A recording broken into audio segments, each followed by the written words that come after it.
So one, we are always excited. We believe that we are, in fact, not just Virginia State University, but Chesterfield County University. We are the four-year institution here in Chesterfield County, and we really appreciate the partnerships that we have with the county.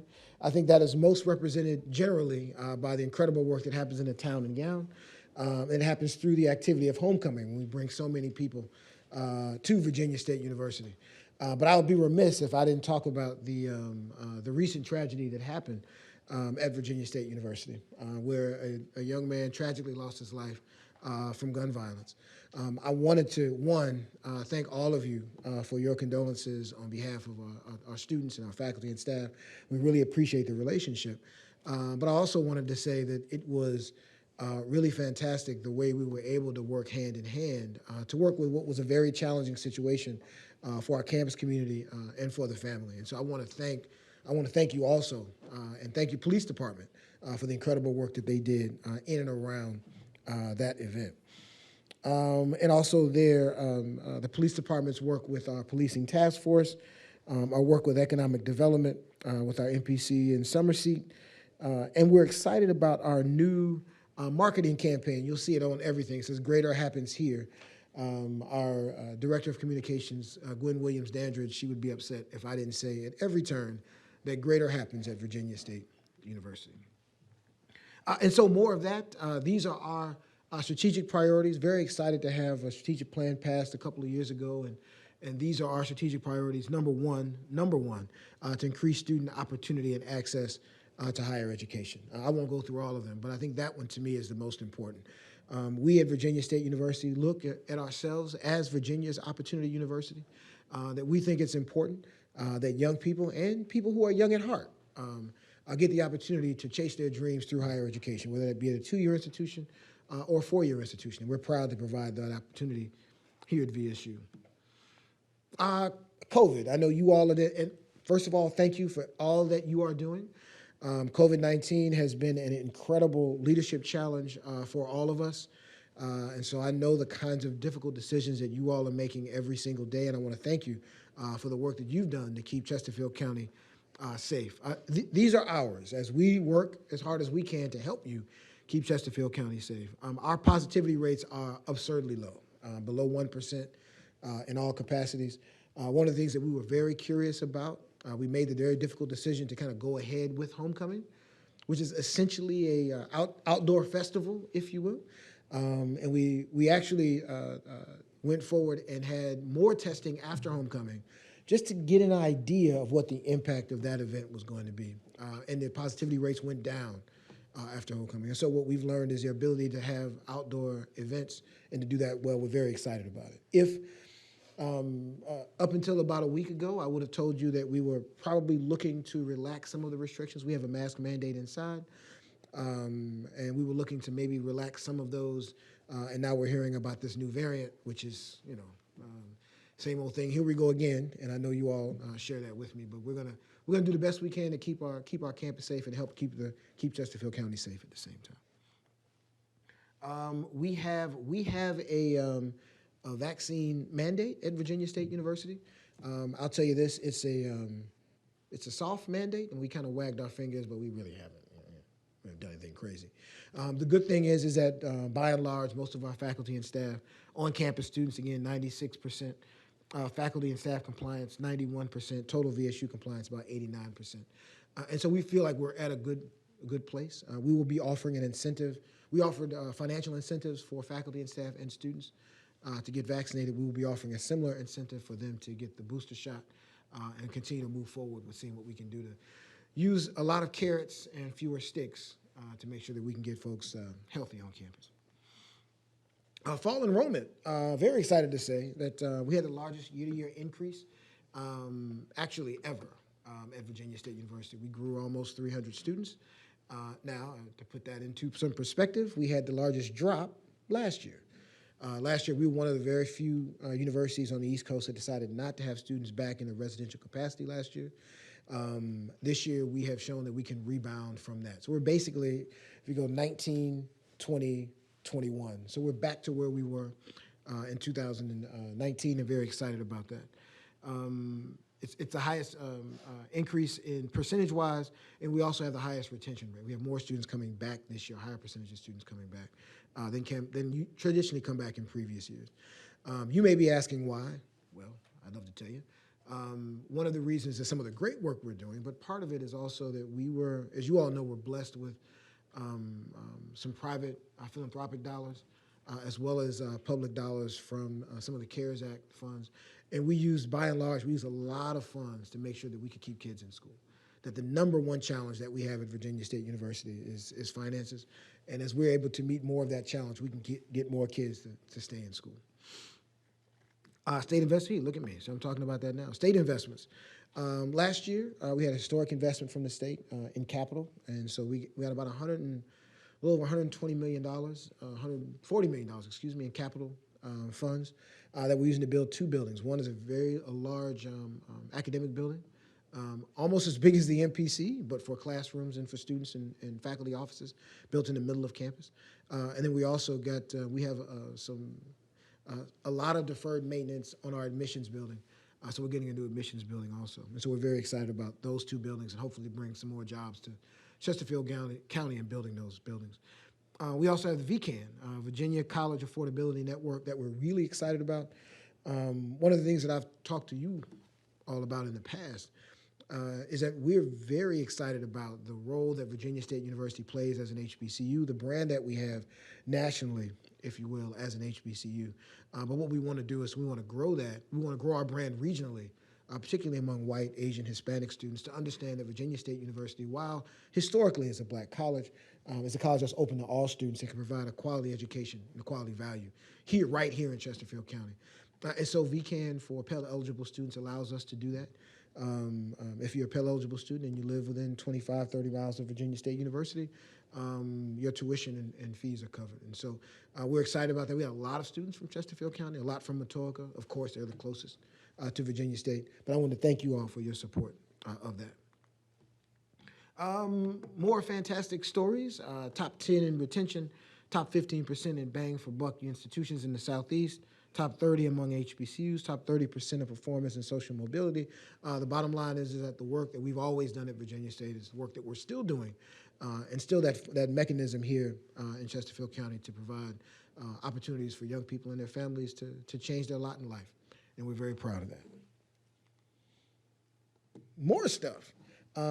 We have the John Mercer Langston Leadership Institute, which we've established specifically to make sure that there are more young people getting into public service, whether that be elected or non-elected public service.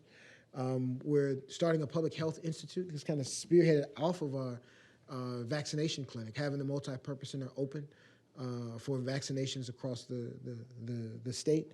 We're going to use that to really do more in public health and start additional degree programs in health sciences. Thank you. Okay, good. I'll say that twice then.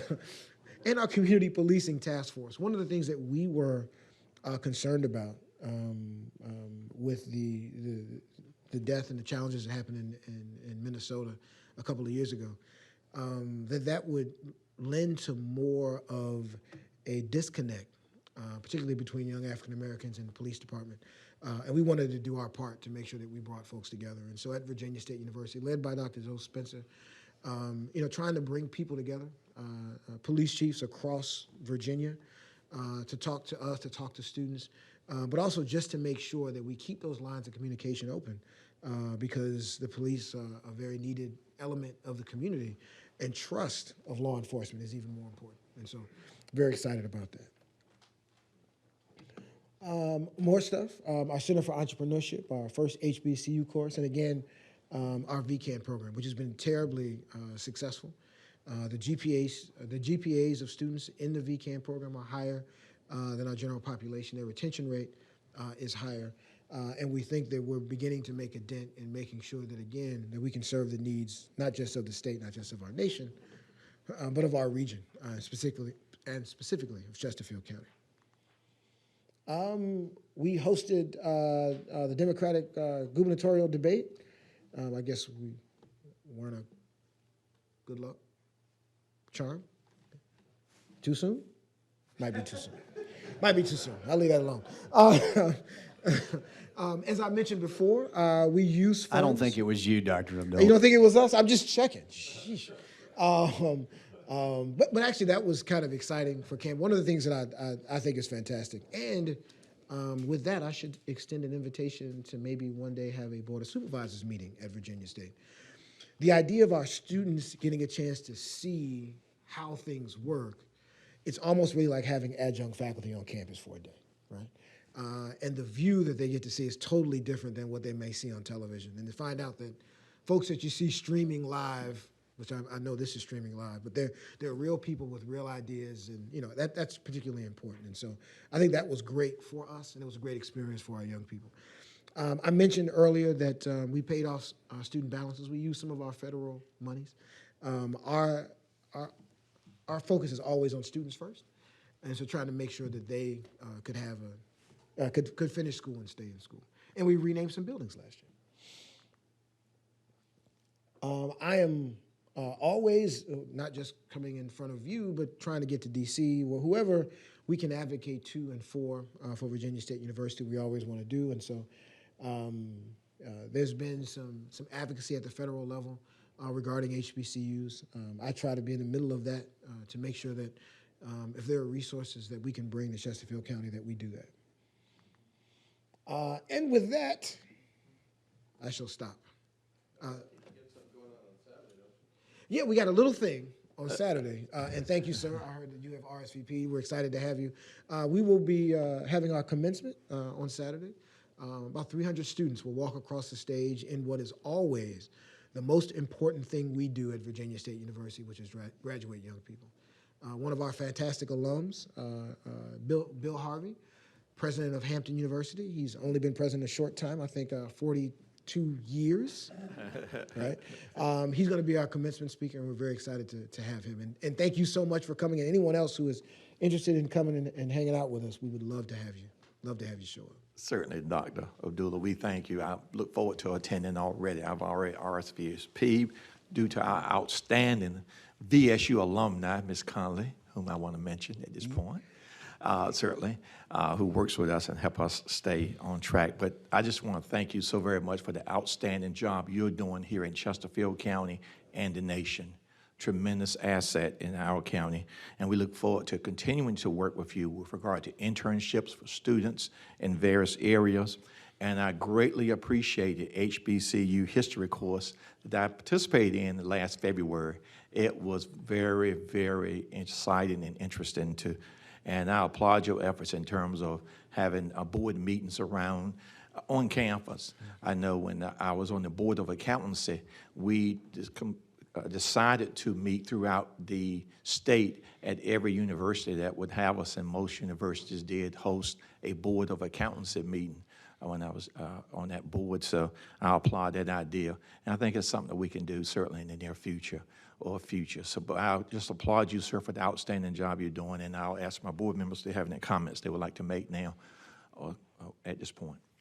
Dr. Abdullah, I did want to say, just recently reflecting on the last 2 years of what we've all been through, I have to commend you and VSU on this Public Health Institute initiative. I mean, talk about innovation and getting to where we have some issues, obviously, to work through with our state government, how the health departments are set up, how they work, how they maybe could be better.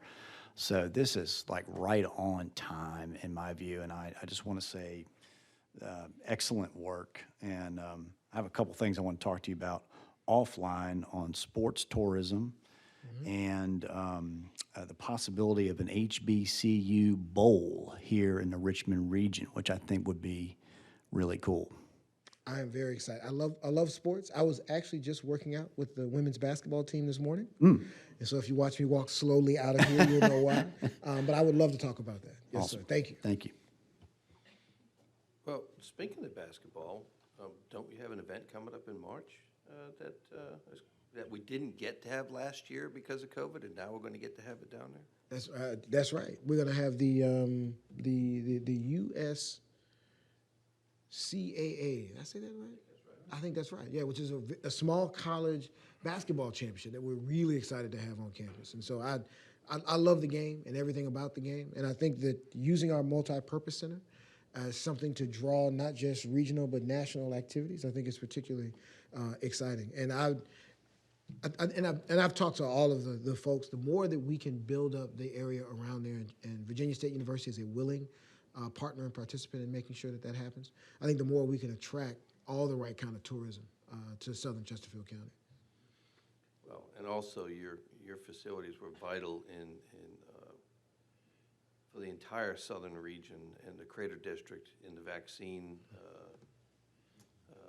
hosting, having the ability for the state to host that down there and provide a big place where we could have a lot of people come in a short period of time to get vaccinated. That was, a perfect facility for that. It worked out fantastic. Thank you, sir. Thank you, sir. We look forward to Saturday. Outstanding. Well, thank you so very much, Doctor. We wish you well and happy holidays to you and VSU. Thank you, sir. And if I, Mr. Chair, if I could Yes. just say, because I did not say it, though you did, Yes. I'd also like to thank Kim Conley for all of the incredible work that she does for you and for us. Well, we will take that, sir. Thank you.